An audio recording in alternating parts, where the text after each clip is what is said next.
Hello, folks. Welcome to today's webinar, Healthcare Roundtable, Delivering Better Patient Outcomes with IoT, sponsored by and hosted by Twilio, featuring GrandPad and MedReady. I am Ken Briota, Editorial Director for IoT for All, and your host today. A few housekeeping announcements before we get into our presentation proper here.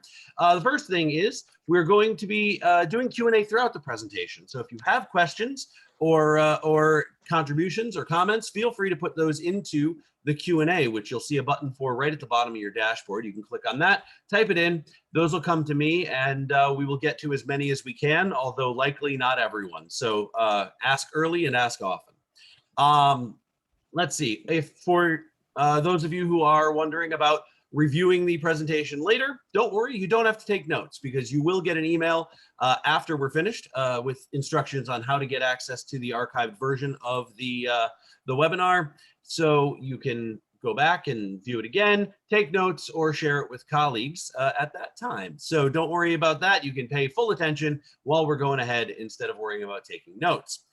I think in terms of housekeeping stuff, that is about it. You will see down at the bottom also a wide variety of other tools, some chat functions and stuff like that. Don't worry about those. We're going to be mainly using the Q&A for interactions, so feel free to send those in there. I think we are ready to roll ahead. So allow me to move us to this introduction slide. Our speakers today, other than myself, who will be disappearing very shortly, are Scott Lean, CEO of GrandPad. Wave, Scott, there you go. Grant Stefanoff, CTO of MedReady Incorporated. Give us a wave, Grant. And Elizabeth Grossenbacher, Senior Product Marketing Manager for Twilio. And there we go, good waves all the way around. I am now also going to get out of the way and hand us right off. Awesome. Thank you so much, Ken. Such an honor to be here. To give you guys a little bit more background on who I am, I'm Elle, or Elizabeth, you can all call me Elle. I am a senior product marketing manager at Twilio, focusing on IoT. I spent nearly my entire career in IoT at various levels of the IoT stack. But conversations like today is what I'm most passionate about. So today we've brought together some experts in digital health to help shine some light on what's really needed in order to deliver better patient outcomes. So as part of our research leading up to this roundtable discussion, we looked into some key trends and found some pretty compelling insights around digital healthcare. So today's talk will be grounded in some of those key points. So first, there's access to healthcare, from affordability to patient reach. And then two, and there's what the effective digital tools really look like in terms of simplicity and safety for both patients and providers. And then three, there's a readiness that we're seeing on both sides from patients and providers when it comes to using digital tools. But before we get into that discussion, I want to dive a little bit deeper into what these tools look like. And I would love to have our panelists show and talk about their solutions. So Scott, let's start with you. Can you tell us about your simple tablet for seniors? Absolutely. Thanks all for having me here today. I'm thrilled to share what GrandPad is about and talk about how it fits into the healthcare IoT ecosystem. So me and the founding team started GrandPad focused on these three issues you raised. How can we provide that access in a very effective, simple, safe, and secure way for a group of people, what we lovingly call super seniors? We focus primarily on elderly people over the age of 75, or other people with unique physical or cognitive needs. These are the people who need connected health more than anyone. And we're all about connecting those people with their family, friends, and their caregivers, their doctors, nurses, clinicians. So we've been on this journey now for over 8 years, and we've connected more than 1.2 million people in 120 countries, but the need is still enormous. It was huge before COVID. It's bigger than ever now. And what we've learned is what you have to do is truly provide the complete solution, everything. And the data connectivity, the fantastic 4G LTE connectivity that Twilio provides to us and is bundled as part of our solution is essential. But it's also the hardware that we provide, it's the software, it's the service. Service includes the data connectivity, but it also includes 24/7 customer care. A push of a button, 24 hours a day, 365 days a year, we're always there. But even that is an example of making that effective. Means if someone who's 90 calls us at 3 a.m, a human being answers the phone, and they're not greeted by a VRU, press 1 for this, enter your customer number, ask 1,000 questions that person probably can't deal with. They might be having a medical emergency. A human being answers, thank you for calling GrandPad, how can we help? And we solve their issue. So what we learned is when you take into account that complete solution, it can be extremely effective and extremely beneficial to super seniors. And that's what we're focused on.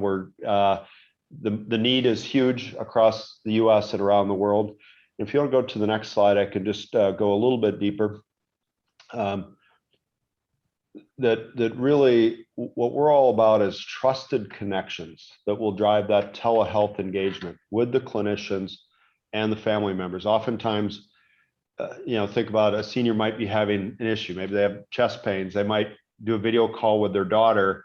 And the daughter says, yeah, hey mom, this is serious. Let's patch in the doctor. And now they're having a 3-way video call. Think about without GrandPad, with someone who's maybe 90, think about how complicated that could be. We've all struggled with Zoom or Teams or Skype. We've got to make that easy, a touch of a button, and that data connectivity has always got to be there. It has to be not only HIPAA compliant, we're actually on the journey to be fully high trust certified, which is the higher certification. And then also preventing the bad guys and the spammers and scammers from getting access to the senior. Sadly, the bad guys go after elderly. They always have gone after the elderly, but with COVID, as sadly more seniors have been isolated, the rate of attacks on seniors has gone through the roof. So the problem is catastrophic now. Our customers, seniors, know that when GrandPad rings, it's someone in that what we call circle of trust there you see in the lower section.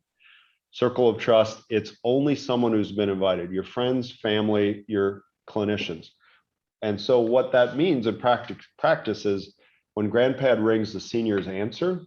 Sadly, most seniors now are scared to answer their mobile phones and their landlines because 80% of the time it's a scammer, spammer, or a sales call.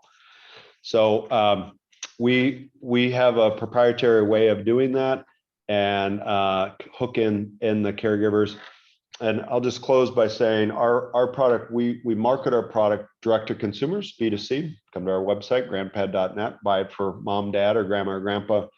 The focus of today's conversation is the half of our business. It's B2B enterprise healthcare providers, where we work with payers, providers, all those that serve seniors, and all the unique enterprise features that we built on top of the Twilio platform. So with that, I'll turn it back to you, Elizabeth.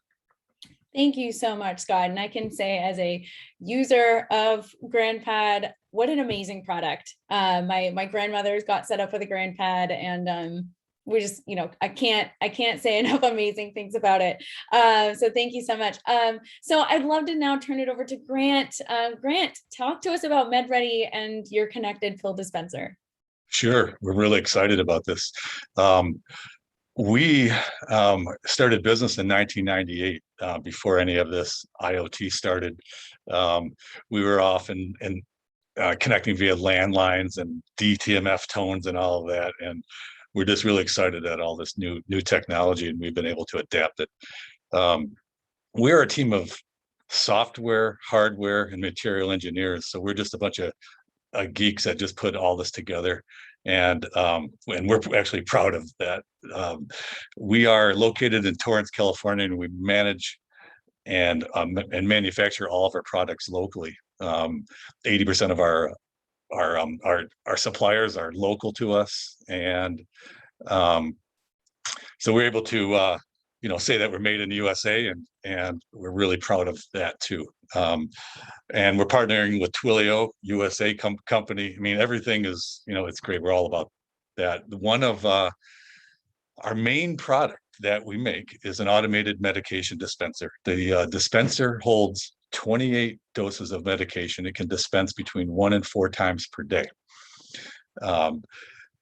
Let's say there's a medication due at 3 o'clock.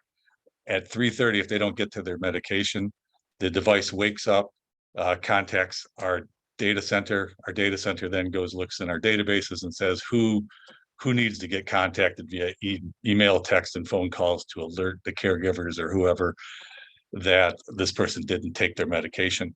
That person then contacts the user, and then when that user finally gets to the device and opens up the medication door, that gets recorded that, oh, okay, now the person took their medication maybe 45 minutes late, but we actually know that they opened the door and took their medication. Now, the benefits of all of this, 70% of hospital admissions are for under or overdosing on medication. So the need is huge.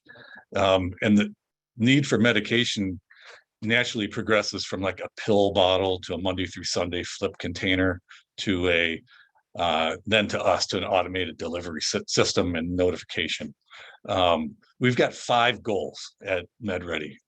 Is basically to keep the individual at home for the longest time possible and just maintain their quality of life and independence. One of the main arguments is, did you take your medication yet? Did you not take your medication? Did you overdose? Did you that's just a huge thing. We take that out of the equation. So they can focus on more important stuff. The individual wants to stay at home as long as they can, and it's sad when they have to leave. And unfortunately, when they over or underdose, the next step is to get them into assisted living, and that causes depression, financial burden, anxiety, all of that. So our goal is just to keep them at home.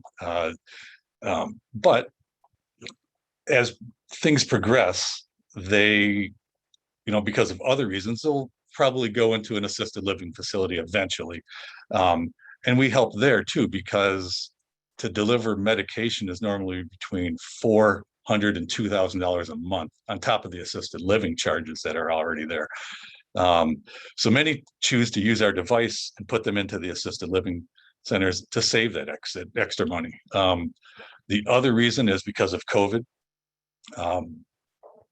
A lot of these facilities were going to the client 2, 3, 4 times a day and interacting with them. And with our device, they can choose to fill it and only get there once a week or maybe even once a month, depending on their regimen. So that reduces the contacts and the exposure and the risks associated with that. Finally, the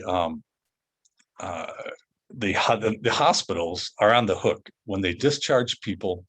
They're on the financial hook if these patients get readmitted back into the hospital. So many are choosing to discharge these people with medication dispensers, and then they can monitor them to make sure that they're taking, because again, 70% of these admissions are because of this. And when they leave the hospitals, they're foggy, they don't understand the regimens, and they just mistake the medication. Not their fault, they just redo it. With all that, our last goal is to just keep it simple. The cellular technology that Twilio helps us, we just plug in the battery, plug in the AC, it automatically acquires the towers, it syncs up the device to the MedReady servers, and Twilio is a great partner because not only does it provide the cellular connectivity, it also provides all the background activity for the phone calls and text messages and all of these alerts that we notify the caregivers with. And the APIs are up to date and easy to use, and it just makes our development team happy to not be working with a legacy carrier and just to be working with the newer technology. So with all of that said, we have about several 100,000 of these out and we're helping people, and we're keeping them at home. We get so many calls daily, just thanking us that their mom and dad are still at home and they're able to talk and they're able to remote monitor and see, oh, the 8 o'clock dose was taken or it wasn't taken, and we got there. The 12 o'clock dose, they're able to also, and this is interesting, whatever you're able to do locally at the device, you can remotely trigger all of these events. So if they're going to go play bridge, something like that, they can trigger an early dose and say, go ahead and take that medication and go on your way. And that medication's already been dispensed for that next dose. And then it'll continue, dispensing thereafter. It's a simple mechanism. There's a carousel below that rotates when it's medication time. I think we can move to the next slide and I can talk about that. Simple as this. So when the medications the user slides the medication door up to silence the alarm, and that tells us that the medication was actually taken. Okay, and then we get that signal in. The user can then leave the door in the open or shut position, and then just before the next dose, the medication door closes, the alarm sounds, and there's also a red LED flashing light for the hearing impaired, so they can easily get to that medication. Our job is to actually annoy them and bug them to get over there and shut off that alarm to take their medication, and it does a pretty good job. It's the buzzer, it's at 400 hertz, so it's really at a low frequency where, because the LED usually lose their higher tones, and then the LED is just another flash alert that tells them to get over there. And that's handy too, because in assisted living places, sometimes the buzzer's too loud and it'll affect the people next to them. So the flashing light just helps, get them there. But that is, that's really what it's about, being able to connect, being able to have the family who are all over the place remotely manage their parents' medication and to talk amongst themselves and to manage all of that is so valuable for so many people. With that said, thank you for the opportunity to speak about it. Thank you so much, Grant. I appreciate every little detail that has gone into the design of this product. So for those of you tuning in, like what you just heard from Grant and Scott were amazing examples of truly effective digital health solutions. And I'm so honored to be representing Twilio as part of what's powering those digital health solutions and making a true difference in the world. And so for those of you listening in who may not know, maybe you haven't heard of Twilio, let me just give you a super brief background. So we were founded back in 2008 with a vision to migrate the world's communication from its legacy in hardware and physical networks to its future in software. So Twilio partnered with mobile network operators all over the world and created a super network and virtualized the world's communications infrastructure through APIs. So those are the APIs that Grant was talking about earlier. This enabled software developers to easily incorporate communication channels like voice and text and chat and video into their applications. So with just one API, developers could instantly enable global communications. Now, a few years ago, we saw that similar challenges that plagued communications a decade ago were also impacting cellular IoT connectivity. So once again, we have taken the world's connectivity from its legacy to its future in software. So now let me just give you a little bit more background on Super SIM, and which is more specific to IoT. So on the next slide, I can tell you a little bit more about that. So with one SIM and one cloud platform, Super SIM provides high quality cellular connectivity that you can trust anywhere in the world. It allows you to finally be in control of the success of your IoT solution.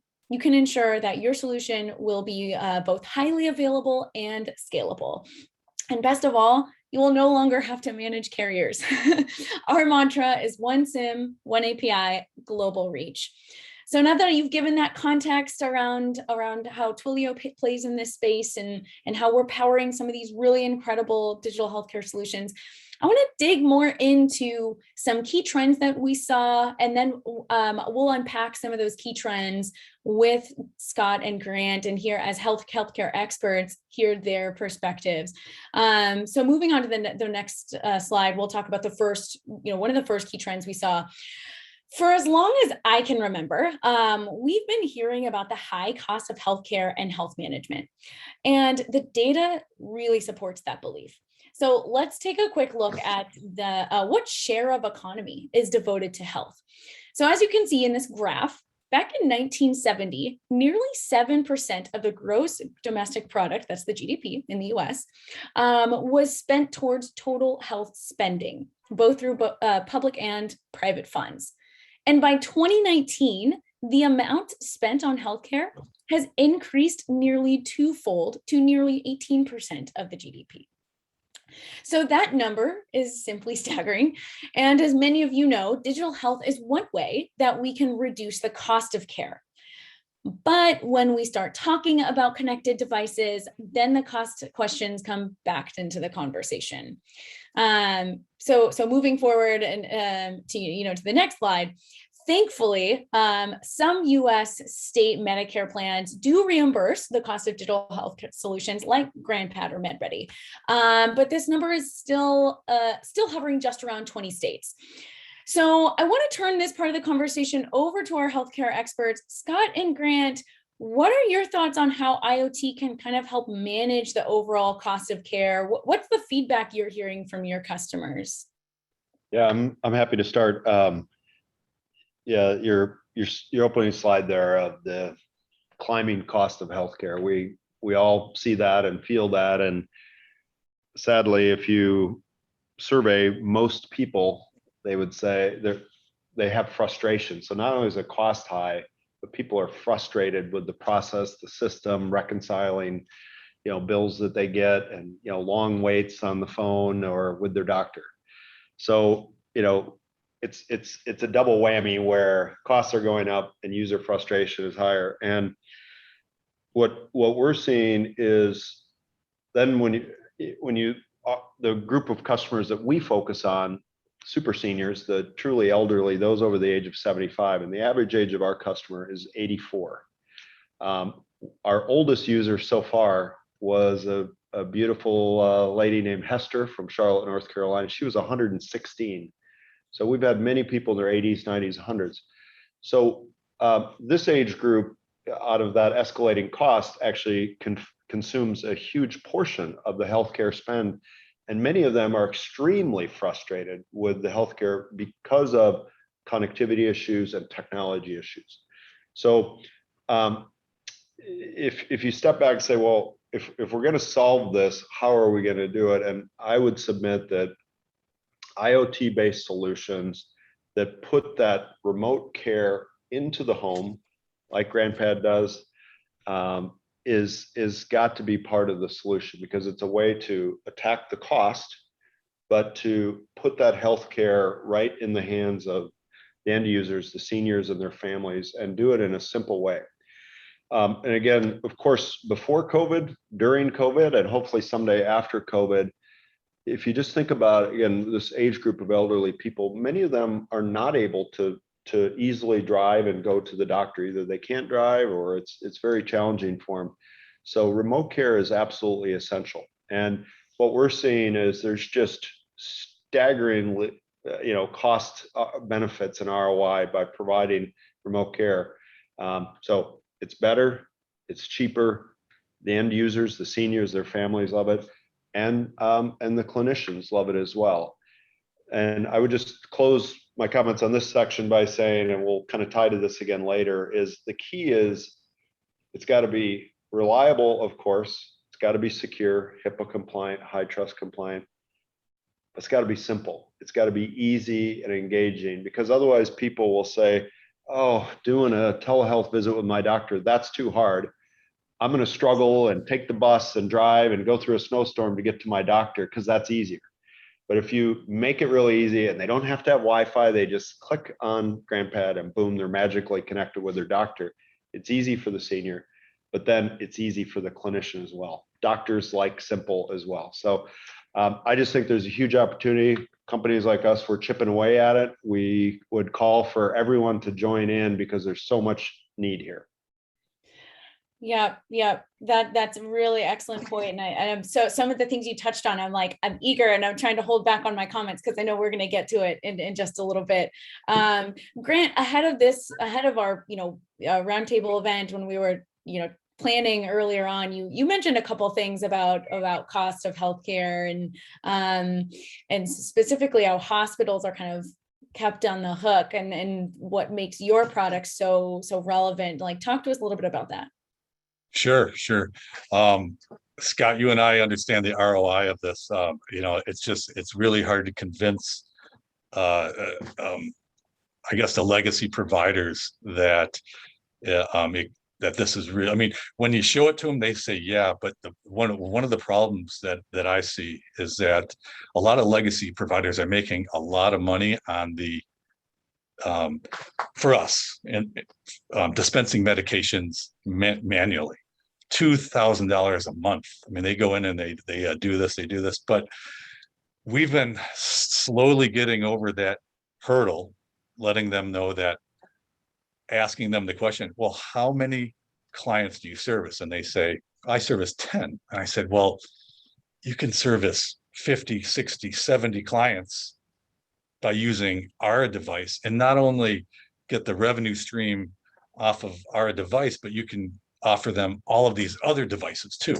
And so it's a struggle to get the old school revenue streams converted to thinking that this is beneficial to them. But it's coming around. We have a lot of people that get that. And I think getting the governments to pay, state, federal, all of this, and to understand, for the longest time, MedReady was not considered a device that improved the quality of health for the individual like a wheelchair would. And so therefore it wasn't covered. And so, of course, we disagreed with all of that, but that's what it is. So once that comes around and people can really address the ROI, and we just coming back to all that time, one hospital admission you can buy 20 MedReadies with. So if you can just that fact alone right there is that sells it all. But again, we got to get the people thinking, get them out of the revenue stream of the legacy, let them know that, man, you got to move forward because you can offer so many more products and manage and just increase the quality of life for everybody involved. That's what I really admire about the work that both MedReady and GrandPad is doing, because it truly is enhancing the quality of life for these people. And the work that you guys are doing, even to try to lobby and get these types of devices part of reimbursement plans, it's truly revolutionary for the innovators coming behind you who are going to build new types of devices and quality and enhancing solutions. So I just want to take a minute and thank you guys for that work. And I am hopeful that more will come around. As a reminder, for those of you who are listening in, if you want to participate in this conversation, you have a question for Scott or Grant, definitely drop it in the Q&A. Anytime. We're monitoring that throughout. So don't feel like you have to wait until the end, although we will save some time at the end for more discussion. I'm going to take this opportunity to ask one of the questions that just came in. So this is proof that we're waiting to hear from you folks out there. Scott and Grant, do you find that one of our watchers wants to know, do you find that the cost of remote patient monitoring is a challenge for patients or providers? And who actually pays for solutions like GrandPad or MedReady? I'll start. So again, our two parts of our business are B2C, direct to consumer. The most typical scenario there is 55-year-old daughter buys GrandPad for 85-year-old mother. And in that case, they're buying, oftentimes it's a gift, Mother's Day gift, Christmas gift, et cetera. But they're doing it because they want to be able to be with their mom or dad or grandma or grandpa more. And oftentimes, we all live all over the country. The person might be 2,000 miles away and they wish they could be there more, but this is a way for them to be there virtually. So in that case, they go, wow, instead of a plane ticket and travel, like I can be there every single day. And for, kind of a cup of coffee a day, I can be there virtually, and it connects the whole family and brings the family closer together. We're all about putting the seniors back in the center of the family, like they were when I was growing up. My grandma, who lived to be 99, was a matriarch of the family. We want that same level of family connection. On the B2B enterprise side, it varies. It might be the healthcare provider, might be the payer. We're also honored to get to work with a national organization called PACE, Program for All-Inclusive Care for the Elderly. It's a awesome public-private partnership that focuses on seniors that have the greatest need, low income and multiple chronic conditions. These are people that oftentimes would fall through the cracks, may end up homeless, et cetera, and really be in a bad situation.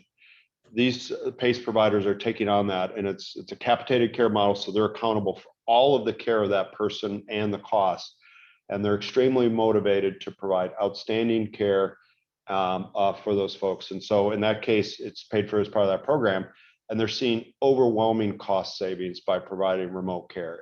And just think about it. If I can do a video call with someone, let's say it's in LA, and drive across town to LA might take an hour through traffic. If that's a nurse or clinician, we're going to talk about the shortage of caregivers here in a minute. I can save that commute and do a check-in and say, hey, everything's good with this person. I can do a 10-minute check-in, and now I can focus my precious time on those folks that need it most. It's an enormous cost saving. Like, it's a no-brainer. So it varies depending on our channel, but in all cases, we generally have not seen a cost issue. And what about you, Grant? Very similar. Our business to consumer folks, the family's trying to keep mom and dad at home for the longest time. So, for a small upfront purchase and a small monthly fee, they can really manage their medication, which, if they don't take their medication right, again, 70% of the time is the reasons why they move on to the next level of care.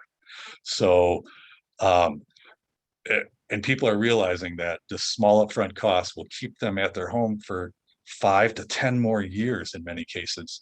And so look at that cost savings of not going into the assisted living facilities. So that's just, that's evident right there. And then for our business to business customers, we have partnered with so many people that have businesses that they're providing some sort of care with, and they just add our device to their care. And so they fully manage that aspect of it. And as Scott said, there's programs that they're utilizing to pay for these devices more and more, state level, some at the federal level too. So they're getting it taken care of one way or another. Even just general insurance companies are getting them covered through a prescription. It takes a little more time to get it through there, but it's getting more and more mainstream now. So so even if it's not covered, the affordability of paying for it and looking at the cost savings, even keeping them home for 6 months, a year, it's so many more time savings for the cost outlay. So that's all. Awesome. That's very true. Yeah, that's awesome. I'm going to hand it back over to you, Elizabeth, but thanks for letting me jump in. Keep those questions coming. Yeah, thank you so much, guys. So now I want to move over to our next set of key trends. So in addition to the cost of healthcare, there's a simple fact that we as a society are aging, putting even more stress into the healthcare systems. So advance the slide one more and you'll see by the year 2024, or sorry, 2045, by the year 2045, the number of senior citizens who are considered the most vulnerable in society will exceed the number of children and young adults. So I think that's worth saying one more time. The number of seniors who are considered most vulnerable in our society will exceed the number of children and young adults. And exacerbating this issue is the fact that we have a shortage of home health helpers and nursing assistants worldwide. And it's not just nursing assistants and home health helpers, it's just RNs in general. There's been a shortage. There's continuing to be a shortage. If you look on the next slide, you'll see a graph of the supply and demand for RNs. So we're already into 2021. So as you see, this one goes, it stops at 2020. But the problem has no end in sight. What's worse is that the growing elderly population will suffer from big major age-related conditions where RNs and caregivers are most needed. Some that we talked about, Scott had mentioned coming, into this roundtable discussion was around chronic loneliness and depression. So now Scott and Grant, chime in here. What have you seen with your customers when it comes to leveraging IoT to help manage this shortage of nurses and helping with this huge population of aging?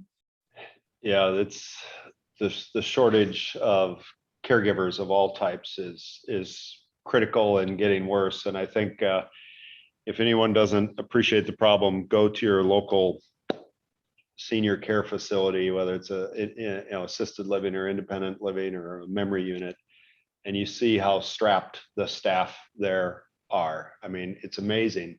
These people are heroes, what they're able to accomplish, the love and care and passion that they have, but they're very, very short of people resources and often other financial resources.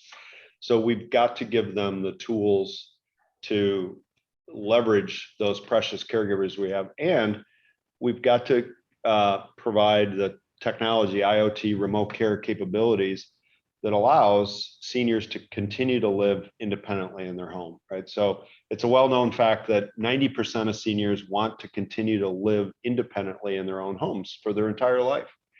And with the right tools and services, for many that is possible.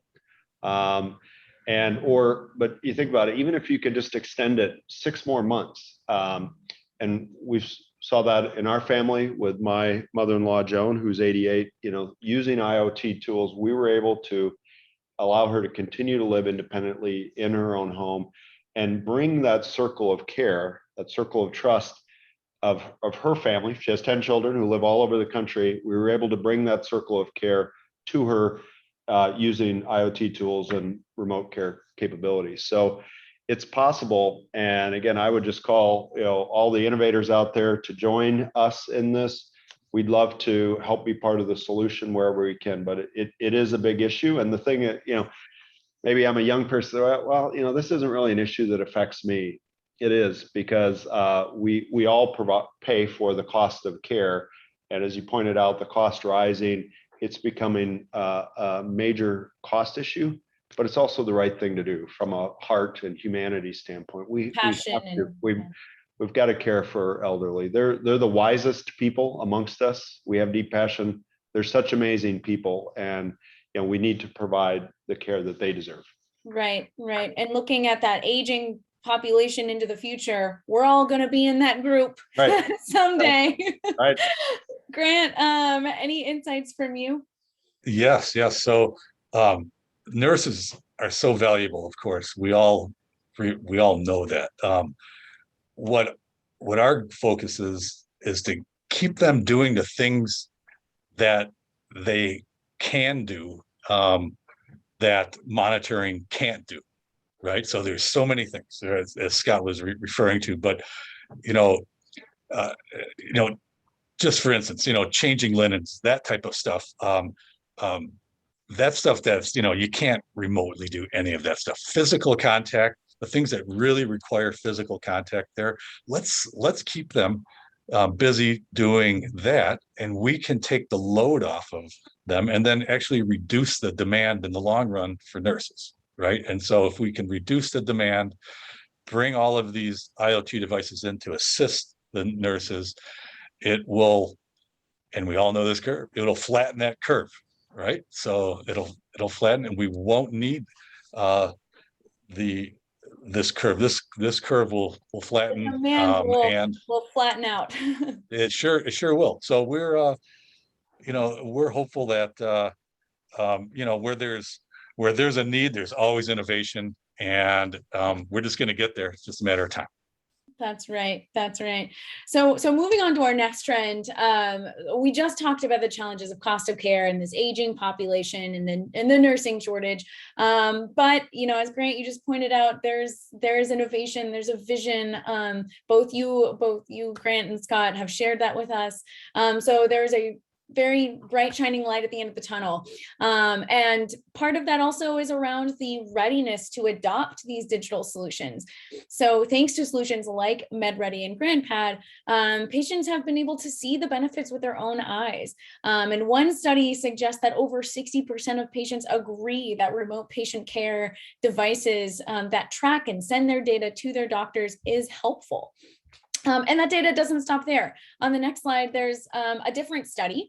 We're finding that patients are increasingly wanting to stay away from the hospital, yet still receive that high quality care within the confines of their own home, which is no surprise. Of course, anyone would want that. But as doctors look to reduce the costly and avoidable healthcare readmissions, which are mostly due to poor medical compliance, as Grant has already pointed out.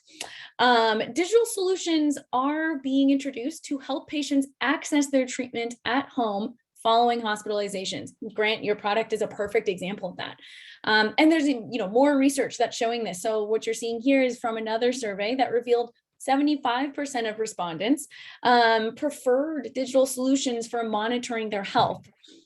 So while I'm a huge supporter and enthusiast of IoT, this did surprise me a little bit. I was expecting patients to feel a little bit more uncomfortable with their health data and being monitored digitally. So I was a little surprised to see that that didn't seem to come up at all in this survey. But when you think about it, it makes sense. Seniors want the confidence and security of being in their own home, not having to be be stripped of their freedoms and living in a nursing home. And the pandemic forced individuals to think more creatively and forced the healthcare systems to review what's truly possible and desirable to adopt these new models of care in a rapidly evolving situation. So now I'll pause here. Grant and Scott, what have you seen with your patients, when you introduce these connected devices? Is there a readiness for it? Are your, super seniors, are they eager to use it? Or is it maybe a slow usage and then they get it and move forward? And same thing, Grant, do you see a hesitation on the pill dispenser? Talk to us about what you've seen. I'm happy to start. So they're eager to connect with their circle of care, their family, friends, and caregivers. So they're eager to solve the problem. What they're not, and this is where oftentimes people confuse the 2 points, they're not interested, and none of us are interested in using frustrating, hard to use technology, right? So that's common sense. So if you provide an awesome solution that solves their problem, that's easy to use, and boom, they can get up and running, they love it. Because then the technology and the IoT disappear. They don't even know what's it's magic, right? And so if you all think about whether it's an iPhone or some other technology that you love, why do you love it? Well, you don't love it because of the gigahertz and megahertz and pixel resolution. You love it because it does something good for your life. And so it's the same. And so for us, it's all about designing a solution that works perfectly for someone who's 90. And the way we do that, our secret sauce, I'm happy to share, is none of us know what it's like to be 90. I've never been 90 and have the physical and maybe cognitive challenges that a 90-year-old has. So we don't guess we have a group we call them our Grand Advisors. They are the people who design GrandPad. Me and all of our product designers and software engineers and hardware engineers, we're just the hands that build what they ask for. So when you do that, you can create a product, a solution that they love, right? And it all fits together. And it even includes things like the box being easy to open, right? All of us of all ages have been frustrated. You go to an electronics store and you buy a box and it's in that plastic clamshell and you have to have a knife and a hammer and a scissors to open it and you cut your finger and now you're frustrated before you've even gotten in. We eliminated that. We designed the packaging so it's easy for a 90-year-old. So when you do that, there is a need because we all have healthcare needs, but it's got to be delivered in a simple context. And I think I want to make an important point here that ties to this and the prior discussion. We're not about reducing human contact. That's not the point. We actually believe by using these tools, we can actually increase human contact because you're getting rid of the busy work things that are tying the human beings up. They're driving all over, the nurse is driving all over LA or New York stuck in traffic. So they don't have time to go see the people that need them. Or the family lives far away and they don't realize that mom or grandma or grandpa are having an issue. So they go about their life. If they can get on a video call and go, wow, mom's not doing so well. I'm going to go back to Chicago. I need to see her, right? So we're about how can we increase human contact by using these tools. Sure, and exactly. So if you look at our site, it's kind of, they can get as nerdy as they want to get as far as drilling down into the detail of technical stuff. Many customers just like to get notifications when they didn't take their medication. Fine, that's all they like and they don't want to do it. But others, they want to see, man, how this reported, what time, what was the data delivered, all of the stuff. If they get down into the nitty-gritty of the system, they can actually go down and play with that and see all of that stuff. But I tell you, that's only about 15 to 20% of the, if that 15 to 20%. But what's neat is those people get satisfied. The 85% are satisfied. And the user actually sometimes uses our tool to get a hold of, let's just say, this is a funny story. Let's say the 8 o'clock dose is there, the 8:30, it comes around to 8:30, they don't take their medication, but they don't do it on purpose because they know that their daughter's going to call them at 8:35. Right. And so, it's not like Scott said, it's not about, it's about bringing everybody together, and it really matters. So it's, it's, everybody can use it if you make the solution, simple enough that people of all levels can satisfy their needs for knowledge or whatever. It really works. Yeah. So we're going to talk a little bit more about simplicity in just a couple minutes, but I'm glad you're both touching on it already. One thing that came to mind as both of you were talking is this idea of putting patients and users in control over their own health. And it sounds like a surprising, maybe not so surprising, outcome is that seeing that if I take my pill at this time, then this happens, right? They can see the data with their own health. And that allows them to feel like they have a little bit control over something in their lives, even if they can't help what condition they have, or the fact that they're in their 80s or their 90s. It's a piece of their life that they can control and they can see that outcome. So these digital solutions, putting that control back into the power of the patient, seems like it would be a really empowering thing. I know we have so much more to talk about and not so much time left. So I want to advance over to our next topic. So we talked a little bit about patients having this readiness of these digital tools, but we're also seeing it on, the care provider side.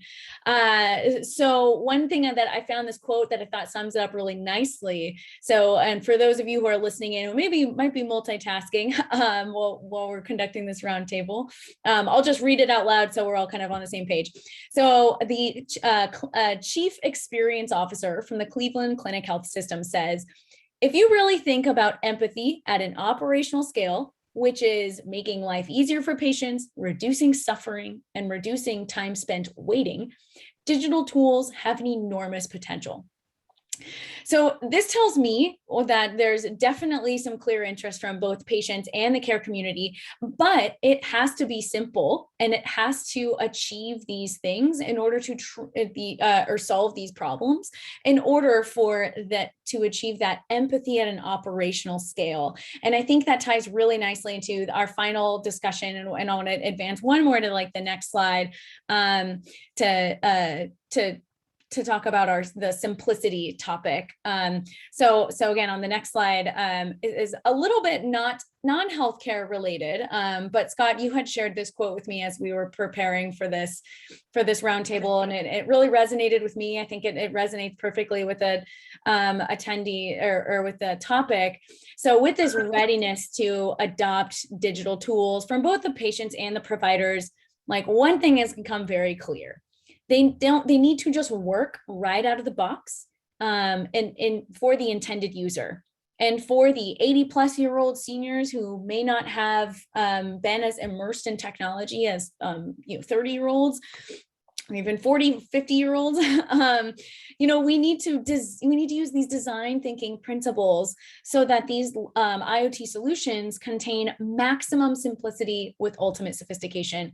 So you guys talked both a little bit about the simplicity and the thoughtfulness that went into both of your products, and you can tell just by looking at them, they're incredibly simple, but yet sophisticated. So let's round up our conversation today by talking a little bit more about that process. Yeah, I thanks for sharing this quote. It's really what guides us. Everyone likes simple, whether I'm an elderly person, a young person, a doctor, nurse. And what that means is simple for me, for my age, for my context, for my abilities.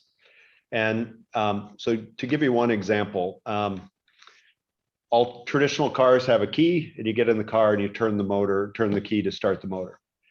Tesla rethought that. Teslas don't have an on-off, but you walk up to the car, you have a key fob or your phone, the car turns on and you drive. There's no on-off switch. We brought that same thinking to GrandPad. One of the things when we first rolled out a V1 of GrandPad, it had kind of a traditional, most smartphones, you get them out of the box, you got to turn them on. And, I love my smartphone, but the buttons are small. They're the same color as the body. If I have eyesight issues, tremors, dexterity issues, I can't even turn it on. So we saw that challenge. We heard that feedback loud and clear from our customers, again, average age 84. And we said, let's rethink that. And let's use this like Tesla model. When you want to use it, it automatically turns on. So we created a function called auto on. When you first get your GrandPad, and we have wireless inductive charging. You simply set it on the charger, it senses power, automatically turns on. There is no on-off switch, and you just heard it chime. I don't have to, if I have eyesight issues and tremors, it's incredibly hard for me to press in a USB or lightning adapter. So what I want to do is just set it on a charger. It's got a nice cradle, so it's at the right angle. I do a video call with my grandkids, they can see me, and it's charging.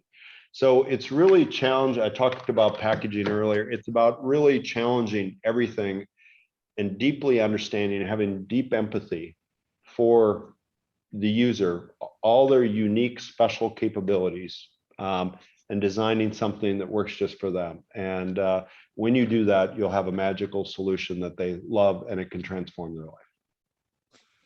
Sure. All of the elderly, in many cases, the defenses go up. Right? They say, oh my God, there's change, there's all of this. And it's for us, even setting these things up remotely, the first time usually only takes 1 or 2 times for them to be versed and using it forever. You call them up because they've never seen it before, and you say, hey, in a minute, your dispenser is going to go off, push open the medication door and take your medication. And they're like, and they beeps and they push it open. They went, well, that was simple. Well, what do I do now? Nothing. You're all good.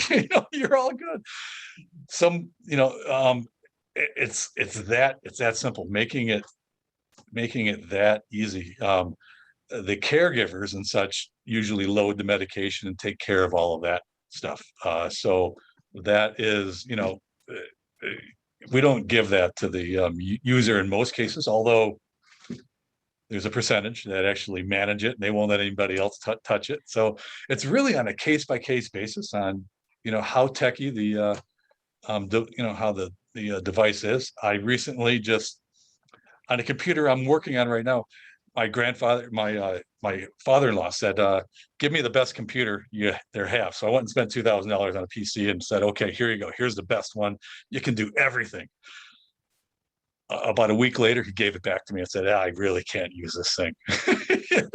And so, if you can take the functionality and bring it down to what it's really focused on doing and nothing else, it makes life so much easier for them. Yeah, absolutely. Absolutely. Well, thank you both for sharing your perspectives, the story, your tips and experiences. Again, like my hope is that we are inspiring those who are in attendance and that they can see that you guys are paving the way to making it easier for them to be able to create impactful digital health solutions. So with that, I know we have a few minutes left. Maybe we can squeeze in a few more questions from the audience. I know some have come in. So Ken, like what do we got for our panelists? Well, I think we've got time for one more in here, and let's see, which one do we want to go with? Okay, here's one that's kind of fun. It's a little bit more on the technical side, but I like it, and I think it'll answer a question that a lot of folks have in their head. Why wouldn't Wi-Fi work as a solution for sort of remote patient monitoring or telehealth? Why is cellular a better choice? Isn't cellular more expensive? Folks will ask. What do you think? I'm happy to take that answer briefly. So we've been doing this a long time. We've deployed thousands and thousands and thousands of devices around the world. 4G LTE cellular is way, way, way better than Wi-Fi. And kind of the old myth of, well, there's not good coverage and all that is just no longer the case, thanks to people like Twilio and all their supporting carrier partners. I personally, I don't know about you, but I have challenges with my Wi-Fi and broadband all the time. And I'm a techie, and you're going around and restarting your router and all this nonsense, or it doesn't reach back in that room. So no, take it from me, 4G LTE in 98% of the cases is way, way, way better. And I agree. It is cheaper, and it is cheaper too. I definitely agree with it. It's not, you're not paying the the huge fees like you used to on cellular. It's come really affordable for us to offer cellular products, and the reliability is minimal. And if they're doing like maintenance on a tower or something like that, you just buffer some events and you send it up, 5 or 10 minutes later. It's everything's acceptable. Whereas what Scott was saying, you're doing Bluetooth, you're doing Wi-Fi, you're doing all these other things, and it's a constant struggle. And we're happy to be here because it's just a plug and a play. Yeah, I love what you just mentioned, Grant, about being plug and play, because what I was going to say is that, and I would imagine you guys know this better than I do, but many seniors, my grandma, who's a GrandPad user, she doesn't have Wi-Fi. She's never even owned a laptop or learned how to type. So doesn't have Wi-Fi in her home. So for your target users, they probably wouldn't work for them. They need cellular because they need something that just works right out of the box. For sure. And that sort of leads into just one last quick one that I think we can squeeze in, which is about redundancy, sort of on the same topic. If we are relying on cellular, is there a failover that you guys include or recommend? Do you sort of just wait if there's an outage? How does that work? Yeah, I'll tackle that. So we, of course, support Wi-Fi. If Wi-Fi is there, we'll grab it. We, like Grant was saying, we also buffer and cache things. So things are buffered and cached and retry. But the great thing about the Twilio Super SIM solution is supports multiple underlying carriers, right? Mm-hmm. So, on a standard device, if you have carrier X and that's it, if they have a problem or they don't have coverage, you're done. with Super SIM, you can support multiple carriers. So we kind of have multiple levels of redundancy built in. Mhm. Exactly. Yeah, it drops. It keeps on trying.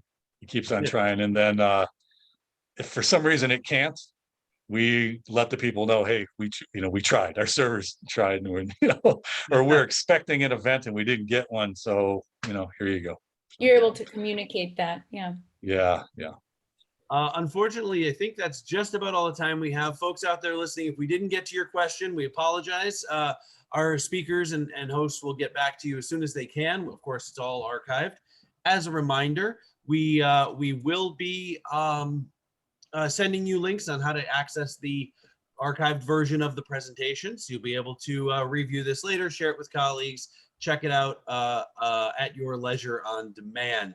I'd like to thank all of our speakers right now. Scott Lean of GrantPad, Grant Stefanoff of MedReady, and Elizabeth Grossenbacher of Twilio. Thank you all so much for this really great and informative session. Really appreciate it on behalf of myself and all of our attendees. Amazing. Thank you so much, everybody. It was a pleasure. Thank you, folks. I have been Ken Briota of IoT for All, and I have been your host. Thank you so much for attending, and have a great day.